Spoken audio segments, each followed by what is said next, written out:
नमस्कार, capital TV देख रहे हैं आप। मैं हूं आपके साथ पूजा। ब्रेकिंग नाउ में बड़ी खबर आपको बता रहे हैं। अमेरिका, इजराइल और ईरान के बीच में युद्ध जारी है। युद्ध का 7वां दिन है, लेकिन इसी बीच डोनाल्ड ट्रंप ने बड़ा ऐलान किया है और ये ऐलान भारत के पक्ष में है। लेकिन इस ऐलान से देश की राजनीति गर्म हो गई है। दरअसल डोनाल्ड ट्रंप की तरफ से ये ऐलान किया गया कि भारत 30 दिनों तक रूस के साथ कच्चा तेल खरीद सकता है, जिसकी स्थायी छूट दी गई है। लेकिन इस ऐलान के बाद देश की राजनीति गर्म हो गई है। कांग्रेस पार्टी के तमाम बड़े नेताओं ने मोदी सरकार को घेरा है और बताया है कि अमेरिका के जरिए प्रधानमंत्री नरेंद्र मोदी ब्लैकमेल हो रहे हैं। तो इससे जुड़ी तमाम बड़ी अपडेट आपको बताएंगे। मेरे साथ जुड़े हुए हैं कैपिटल टीवी के editor in chief doctor Manish Kumar. Sir, stock Besant की तरफ से ये जो ट्रंप की ट्वीट किया गया, जिसमें उन्होंने बताया कि भारत रूस से 30 दिनों का अस्थायी छूट है, तेल खरीद सकता है, लेकिन इस पे देश की राजनीति क्यों गर्म हो गई है और ये फैसला स्टॉक बेसेंट की तरफ से क्यों लिया गया? देखिए, स्कॉट बेसेंट बाकायदा कॉमर्स सेक्रेटरी हैं वहाँ के, और टैरिफ के ऊपर ज़्यादातर अनाउंसमेंट वही करते हैं। और अमेरिका की सरकार की तरफ से ये बताया गया कि चूँकि मिडिल ईस्ट में क्राइसिस है, ये जो स्टेट ऑफ हॉर्मुज है वहाँ पे बाकायदा लॉकडाउन लगा हुआ है, वहाँ से कोई शिप आ नहीं रही बाहर, क्रूड ऑयल की कीमत बढ़ रहे हैं, तो हिंदुस्तान को ये कहा गया है कि आप 30 दिनों तक रूस से भी आप कच्चा तेल खरीद सकते हैं। अब ये फैसला हिंदुस्तान के फेवर में है या हिंदुस्तान के खिलाफ है? ये जो युद्ध चल रहा है ईरान में, उसकी वजह से कच्चे तेल की कीमत बढ़ेगी तो हिंदुस्तान में भी कीमतें बढ़ेगी, और हमें ऑयल की जरूरत पूरा करने के लिए और भी जगहों से हमको लेना पड़ेगा। तो ऐसे में अगर कोई राहत आती है कि हिंदुस्तान रूस से खरीद सकता है, तो इसका मतलब क्या हुआ? ये फैसला, ये घोषणा, ये भारत के फायदे में है। अब भारत के फायदे में कुछ हो रहा है तो विपक्ष को तो मिर्ची लगनी ही है। आपको प्रधानमंत्री मोदी को गाली देना है तो उन सब चीज को भी आप आधार बना रहे हैं जिसमें आउटराइट भारत का, जिससे फायदा हो रहा है। आप चीखने लग गए, चिल्लाने लग गए, कॉम्प्रोमाइज्ड पीएम है। अमेरिका कौन होता है ये तय करने वाला कि हम कहां से खरीदें नहीं खरीदें? अरे बाबा, हम कहां से खरीदेंगे नहीं खरीदेंगे वो हम तय कर ही रहे हैं, वो तय हम कर ही रहे हैं। 2022 से पहले रूस से ऑयल नहीं लेते थे। रूस ने हमें सस्ते कीमत पे ऑयल ऑफर किया। ये हमारा इकोनॉमिक डिसीजन है कि भाई यहाँ से सस्ता सामान मिल रहा है, हम वहाँ से ले रहे हैं। और सबसे बड़ी चीज़ जो कोई बता नहीं रहा कि अमेरिका ने सैंक्शन लगा दिया, तो क्या हमने ऑयल खरीदना बंद कर दिया? क्या हमने ऑयल खरीदना बंद नहीं किया? कमी आई, लेकिन फिर भी हम खरीद रहे थे।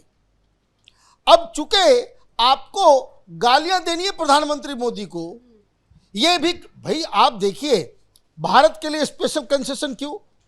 इसका मतलब भारत की डिप्लोमेसी सही चल रही है। भारत के सामने डोनाल्ड ट्रंप झुका। डोनाल्ड ट्रंप को ये डर लग रहा है कि पता नहीं कल इंडिया जो है खिलाफ में खड़े। कांग्रेस ने क्या ट्वीट किया है? देखिए, कांग्रेस ने लिखा है कि अमेरिका ने भारत को रूस से तेल खरीदने की इजाजत दी है, 30 दिन की छूट दी गई है। अमेरिकी वित्त मंत्री स्टॉक बेसेंट ने पोस्ट कर यह आदेश दिया। मोदी सरकार ने देश का ये हाल बना दिया है कि अब अमेरिका तय कर रहा है भारत कहां से तेल खरीदेगा और कहां से नहीं। ये अमेरिका तय नहीं कर रहा, ये आपके दिमाग की उपज है। आपने कल गाली दी, किस चीज के लिए गाली दी? कि हमारे पड़ोस में इंडियन वाटर्स में वो अमेरिकन ने जो है ईरान के एक युद्धपोत को गिरा दिया, हम चुपचाप बैठे हुए हैं। आज खबर क्या आ गई? कल भी हमने कहा था, कल इस बात की हमने जानकारी दी थी कि वो दरअसल श्रीलंका के इकोनॉमिक जोन के अंदर है, वो हिंदुस्तान से उसका कुछ लेना देना नहीं है। हिंदुस्तान के विशाखापट्टनम से वो जिस जगह पे उसको डुबाया गया वो 1247 किलोमीटर दूर है इंडियन वाटर से। तो कहने का मतलब ये है कि कल आपने एक नई कहानी गढ़ी मोदी को गाली देने के लिए, आज आपने फिर कहानी गढ़ दी। कल की कहानी का क्या निष्कर्ष निकला? मालूम चला कि वो दरअसल उस जगह पे रुका हुआ था, वो बार बार श्रीलंका से हेल्प मांग रहा था कि हमें डॉक करने दो, आगे स्थिति ठीक नहीं है। श्रीलंका वाले ने रिस्पॉन्ड नहीं किया और उसके बाद उसके ऊपर हमला हो गया। आज एक और कहानी आ गई है, ईरान का एक और युद्धपोत वो श्रीलंका के पास है, उसने वो कॉल साइन दिया कि भाई हमें जो है, तो आज श्रीलंका ने ईरान के उस शिप को वो डॉक अपने बंदरगाह के ऊपर कर लिया। अब हिंदुस्तान का रोल कहीं नहीं था। इसका जिक्र एक और कर लेते हैं ट्वीट में, क्योंकि इसमें पीएम मोदी का भी जिक्र उन्होंने किया है। लिख रहे हैं कि लेकिन नरेंद्र मोदी अमेरिका से ये सवाल नहीं पूछ सकते क्योंकि वो पूरी तरह से कॉम्प्रोमाइज्ड है और देश को अमेरिका के हाथों गिरवी रख दिया है। शर्मनाक। देखिए, मुझे लग रहा है कि ये फ्रस्ट्रेशन है, ये दरअसल फ्रस्ट्रेशन है। हमारे बैकयार्ड के अंदर इतनी बड़ी लड़ाई चल रही है, भारत जो बहरीन से भी बात कर रहा है, ईरान से भी बात कर रहा है, यूएई से बात कर रहा है, हर जगह लगातार हमारे रिश्तों का की दुहाई दी जा रही है। इनफैक्ट कई सारे एक्सपर्ट्स ये कह रहे हैं कि भारत का इसमें रोल है, भारत जो है इस युद्ध को रुकवाने में, आगे की जो बातचीत है उसको कॉम्प्रोमाइज़ करवाने में एक अहम भूमिका निभा सकता है। हमने पाकिस्तान को बाकायदा आइसोलेट करवा दिया, पाकिस्तान एक दलदल में फंस गया, चीन की बोलती बंद है, चीन का समझ में नहीं आ रहा है लोगों को कि भाई ये चीन के एक एक करके जो बहुत ही स्ट्रेटजिक पार्टनर्स थे उसके ऊपर डोनाल्ड ट्रंप एक्शन ले रहा है, वहाँ पे सत्ता परिवर्तन करवा रहा है और चीन कुछ कर नहीं पा रहा, और इसमें भारत की डिप्लोमेसी का डंका हर जगह बज रहा है।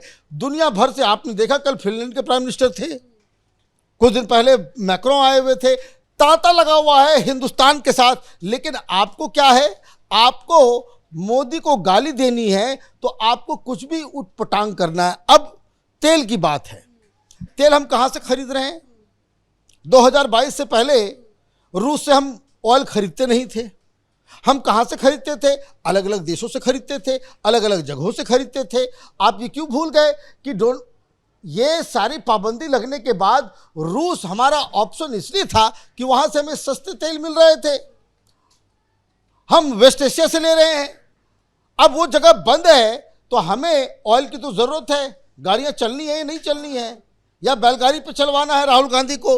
अब वो कैसे आए, नहीं आए, और हिंदुस्तान के लिए स्पेशली इंडिया के को मेंशन किया गया है कि भाई 30 दिनों के लिए। अब आप एक बात समझ लीजिए, ये 30 दिन इसलिए क्योंकि अमेरिका को ये लग रहा है कि 30 दिन में ये युद्ध खत्म हो जाएगा, ये युद्ध आगे चलेगा, तो फिर वो डेट भी एक्सटेंड होगा, वो एक्सटेंड होता रहेगा।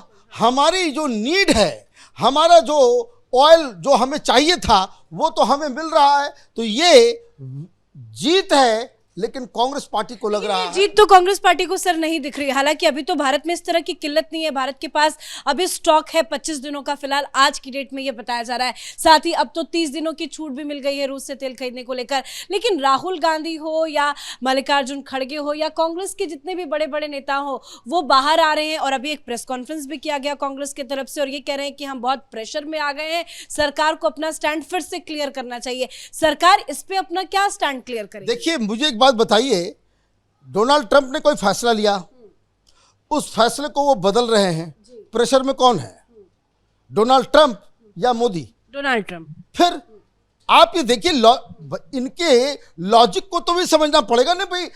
कोई देश आपके साथ इस तरह का बर्ताव कर रहा है, पूरी भाई आप देखिए, अभी ये हिंदुस्तान के साथ हुआ है, अब सारे यूरोपियन कंट्रीज वो बोलेंगे कि भाई हमें भी वो सहूलियत चाहिए। तो इसका मतलब ये है कि अमेरिका इंडिया के बढ़ते हुए कद से प्रेशर में है। आपने सुना नहीं कि अमेरिका की तरफ से, व्हाइट हाउस की तरफ से क्या क्या बातें कही जा रही है?